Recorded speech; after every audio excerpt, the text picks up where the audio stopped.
All right. All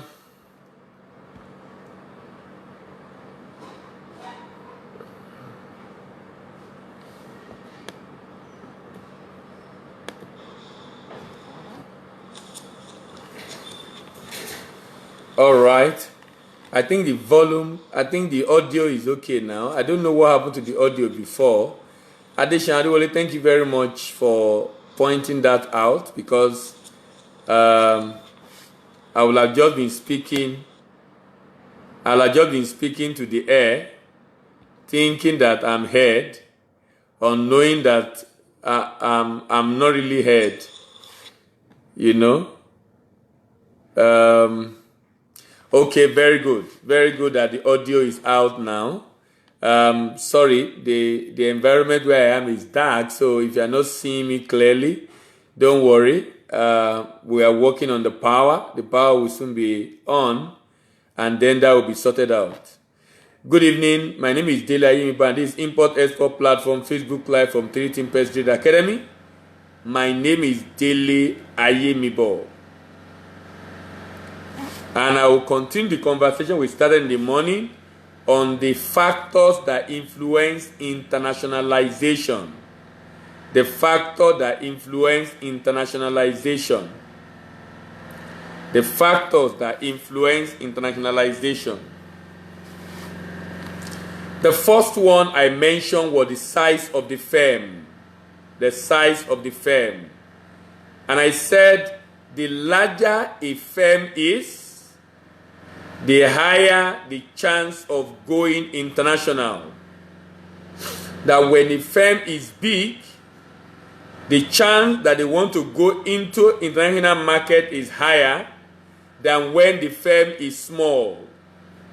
When the firm is big, they have probably more money, more staff, more information, more leverage, more opportunity. And this influence their decision to go global, to go international. Why? Because they are big already. And that the size of a firm operating in the local environment influence the chance of going into international market. If the firm is big, the chance of going into international market is high. He has more staff. He has more product, he has more wherewithal, and everything that will help them thrive in the market, they most likely have. Number two is international experience. International experience. The more exposed the staff of a company are, the higher the chance of internationalization. So if the driver of the business is exposed, there is higher chance of internationalization. Why? Because of the exposure. The fact that the staff of that company is exposed. The fact that the staff of that company have a lot of staff, have a lot of international experience. Probably because they study abroad, or probably because they travel abroad a lot and they have that experience. So international experience contributes to the chance of internationalization, of setting up a company, an office abroad. Another thing that increases the chance of internationalization is product complexity.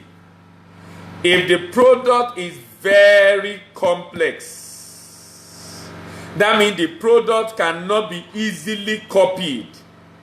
That means the product is such that at the end of the day, it cannot be easily copied because of the nature of the product. Those are some of the factors that increase the chance of internationalization. The physical characteristics of the product or service, such as the value, the weight, the ratio, the perishability, the composition, a number of factors about the product contribute significantly to the chance of it internationalizing. And I talk about the fact that if a business has a product and that product is complex and cannot be easily copied, they can easily go into international market. But if the product can be easily copied, they want to find a way to protect it. Find a way to protect it. Find a way to protect it such that it will not be easily copied. People will not take over that business from them because they can easily replicate what they do. And I also talk about the fact that the more differentiated a product is, the higher the chance of internationalization. The more differentiated a product is, the higher the chance of that product internationalizing. Because it's different from others. Differentiation of a product is based on something that the business owner knows. There is a trade secret in the hand of the business owner.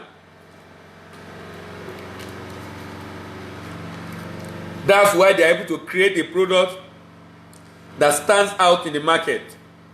They have a trade secret.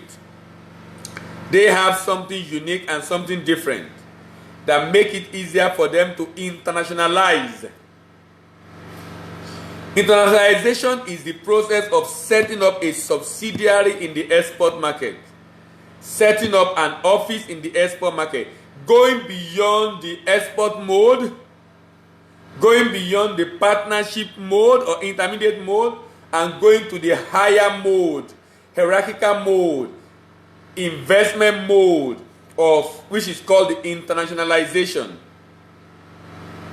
A business can go from internationalization to globalization when it's not having branches not just in few countries but in different countries across different continents of the world. In different countries across different continents of the world. Then after talking about products, internal factors which are firm size, international experience of the staff, product complexity, product differentiation, all of which if they increase the chance of internationalizing. We also talk about the other factors which include external factors. Some of these external factors include socio-cultural distance between the home country and the host country. Host country is the country hosting the branch you are setting up. Host country is the country hosting the branch you are setting up abroad. The more, the wider the gap or the distance socio-culturally between two countries, the lower the chance of internationalization. The lower the chance of internationalization. The lower the chance of internationalization. Why? Because of very low socio-cultural distance. If there is high cultural affinity, then there will be increased chance. Socio-cultural similar countries are those that have similar business and industrial practices, a common or similar language, comparable education level, comparable cultural characteristics. Socio-cultural difference between a firm home country and the host country can create internal uncertainty for the firm, which influence the mode of entry of the firm into that country. The greater the perceived distance between the home country and the host country in terms of culture, economic system, business practices, the more likely it is that the firm will shy away from investing in that country. Rather, we want to use other mode, not the investment mode, but other mode. Why? Because of the gap, socio-cultural distance, socio-cultural gap between the two countries. This is because the latter institutional mode enhances firm flexibility to withdraw from the host market. The company is likely going to go for a lower mode, maybe partnership, a lower mode, maybe export, so that it can easily withdraw if he found out that the environment is hostile and not good enough for himself. Another external factor is country risk and demand uncertainty. Country risk and demand uncertainty.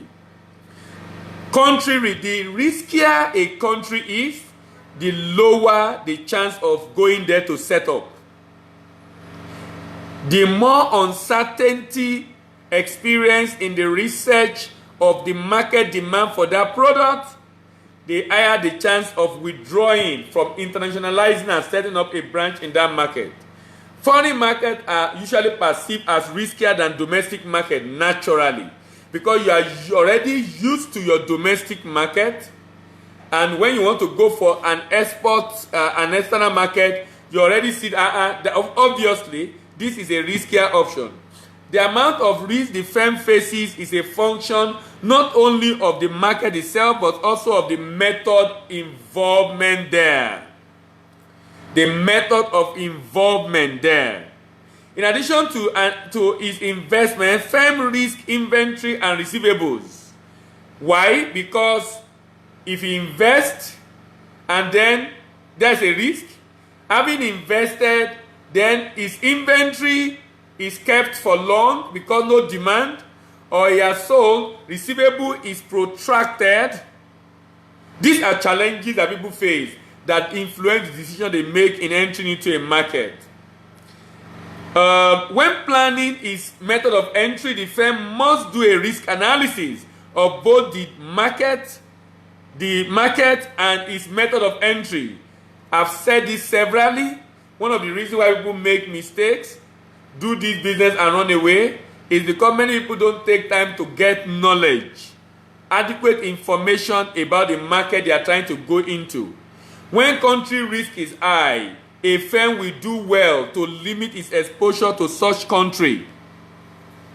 When the country risk is high, a firm will do well to limit its exposure to such country. Let me give you an example. Currently in Ghana, Nigerians are having challenges with their business. Ghana is becoming a high-risk market for Nigeria. Internationalizing in Ghana, you need to think twice about it now. Even though Ghana is in West Africa, even though Ghana has a signature to the ECOWAS trade liberalization scheme, but currently in Ghana, there is so much hostility. It's a high risk for Nigerians to want to set up in Ghana. Why? Because of the news we are hearing from Ghana. Because of the news we are hearing from Ghana. And that's a risk. So that's the way you have to check. What are the people, Nigerians in that country, saying about it? Or other foreigners in that country, how are they hostile? Is there a high risk for you setting up your business in that country? You need to check what is the demand like in that country.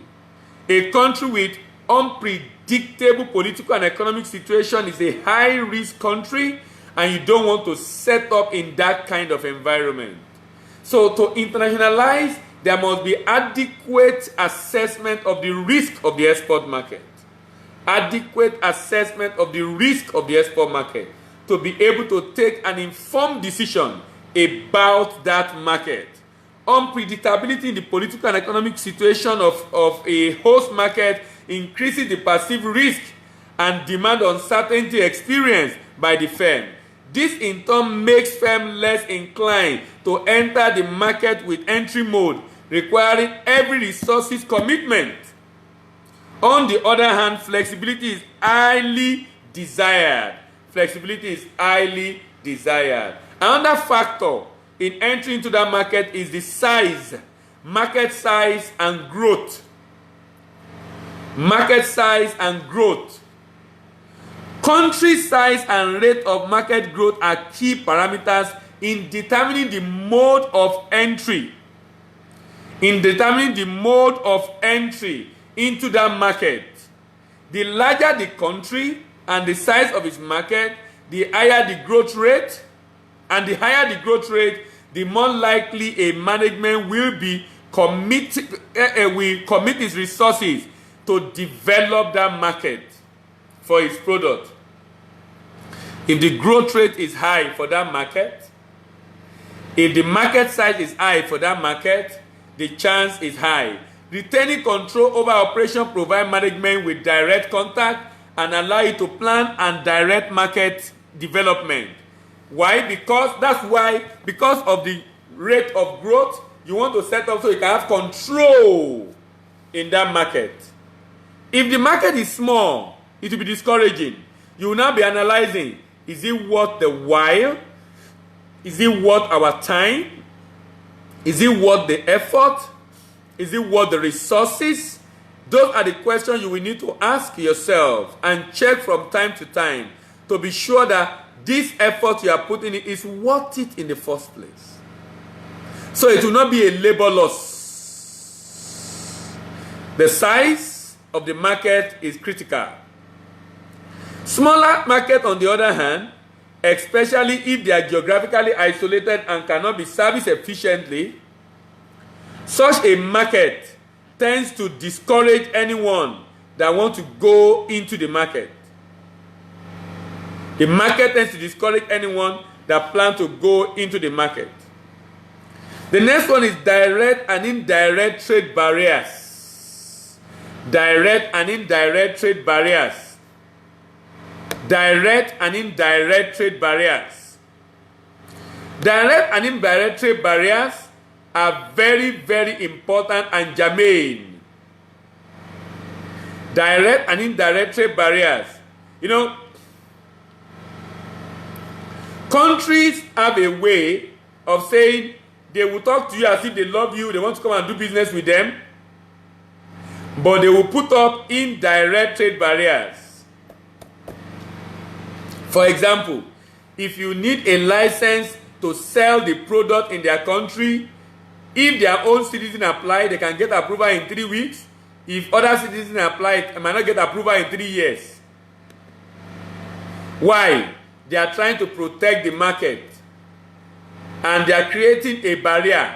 But they won't tell you, it won't appear as if they are creating a barrier. But indeed, there is a barrier.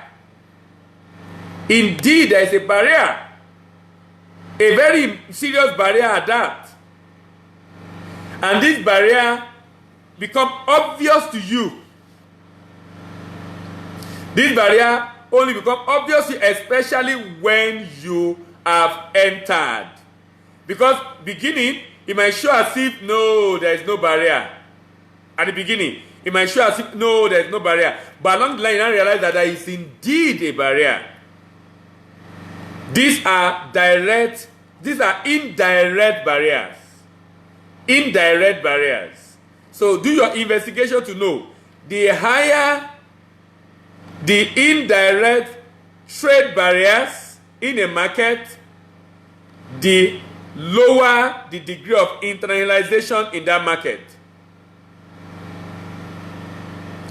If a market is large, internalization is higher.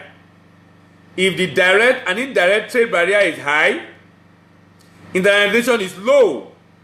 Because then they will be discouraging anyone that wants to go into that market from entering. Why? Because of the direct and indirect trade barriers.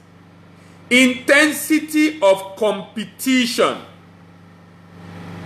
Intensity of competition. Intensity of competition.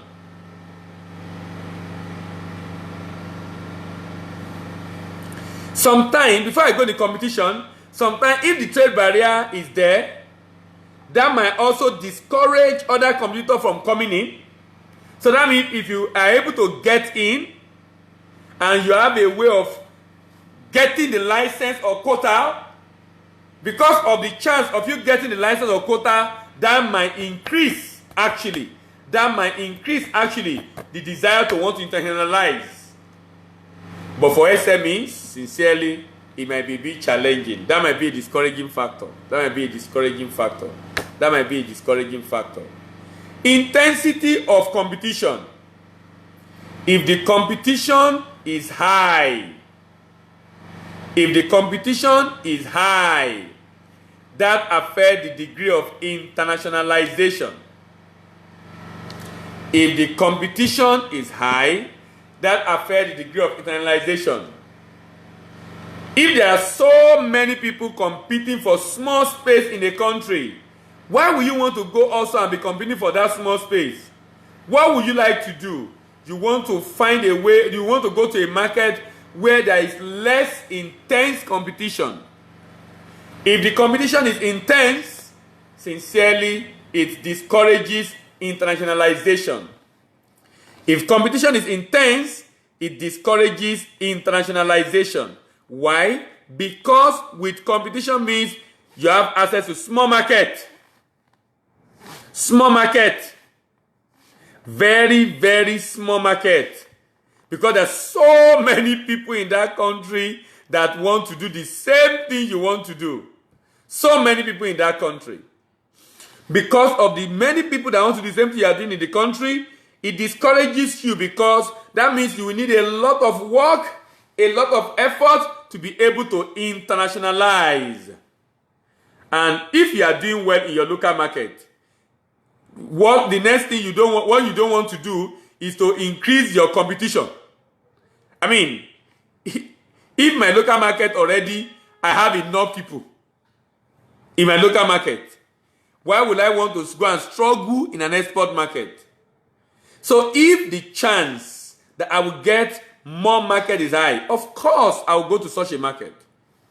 But if the chance is low, I will not go to such a market. Why? If competition is less intense, there I will go. If the competition is very intense, why will you go there? Why will you go there if the competition is very intense? And that's what happens in some market. Some market have very intense competition. Very, very intense competition. And because the market have a very intense competition, of course, that becomes a major discouraging factor for anyone that is wanting to go into such a market. A major discouraging factor for anyone that wants to go into such a market. Look at other factors for such a market. If there are no intermediaries, no companies rendering the intermediary work, intermediary being companies in that country who you can partner with. If there are smaller number of relevant export intermediary available, then the chance of internationalizing, setting up a branch in the export market becomes very, very high. Like I said in the morning, risk, control, and flexibility is another very important one. If a company is very risk averse, they will not internationalize. If the country does not want, if flexibility is very low, degree of flexibility is very low, internationalization will be discouraged. If a company desires more flexibility, they will want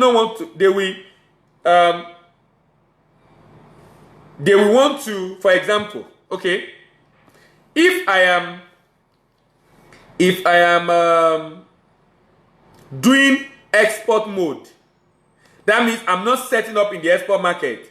There is more flexibility. I can pull out anytime. If I desire that kind of flexibility, then I will not internationalize. Because when I internationalize, flexibility is reduced. Because I'm now in the export market. If I am in the export market, I cannot easily pull out, because I probably have sunk in millions of dollars, thousands of dollars, hundreds of dollars in that market. And the wise thing is for me to want to get my investment before I pull out of the market. Control. If I desire more control of the market, I will internationalize, because internationalization makes me to have more control of my market. More control of my market. I've been rounding off now because I need to go. Tomorrow I'll be starting a new area in our conversation. I've discussed extensively on export market entry strategy, but from tomorrow I'll begin to talk about a new area. I'll be focusing on problems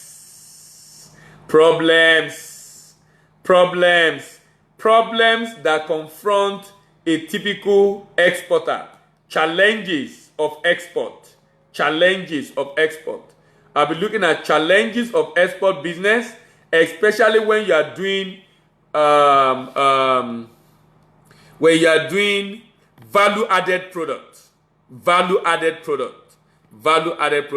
And I'll also be talking about what can be done to be able to overcome those challenges. We'll be talking about the problem. We'll be talking about how to fix the problem. Thank you very much for listening again today. My name is Dele Ayemiba, and this is Import Export Platform Facebook Live from 3 Team Trade Academy. Remember, this video is available on YouTube. Remember also to subscribe to our channel. Don't just subscribe to our channel.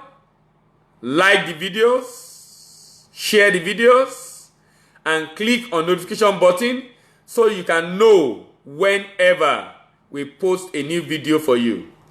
Thank you very much for listening today. See you tomorrow morning again as we continue discussion on starting and managing export business, and that time it will be part 77. Bye for now.